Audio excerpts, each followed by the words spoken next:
Chris, now you're going to teach and train on how to debone a chicken. That's right, and it's so easy to do. So the first thing we want to do is we want to cut right between the leg and thigh and the breast, and you see there's sort of this fleshy piece of skin there. Very simply, make one cut, one on the other side, and then what we need to do is separate the leg and thigh from the rest of the chicken. There's a really easy way to do this. Very simply, if you put your finger on the back of the chicken, you'll feel the joint where the thigh connects to the backbone. Right. And very simply, you're going to take and pull the leg back, and out pops the leg bone. You can see it right there. Just slice right between the carcass and that joint that's sticking out. Same on the other side. Now, a lot of times, people want to cook the thigh and the drumstick separately, and that's a great thing.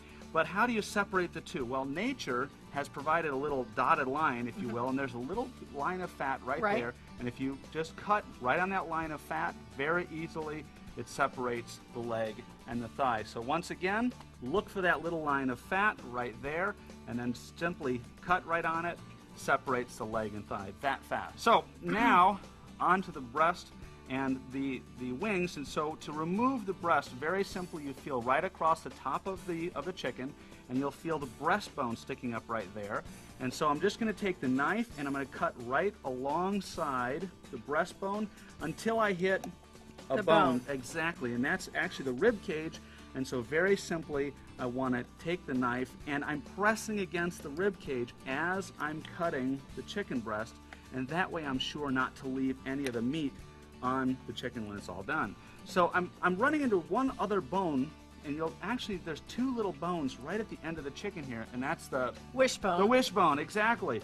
And so once you hit that wishbone, that's really a guide, because I'm going to cut right along that wishbone, and that will lead right into the joint where the wing connects to the rest of the chicken. You can see it right there. So now I have this left over. This is perfect for stock or making chicken soup.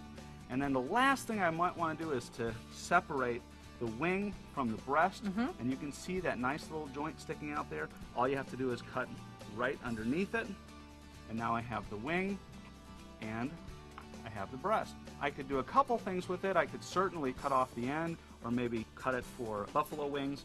Or very simply, I could just take this, fold back the wing just like that, and it's perfect for frying, deep frying, whatever, exactly.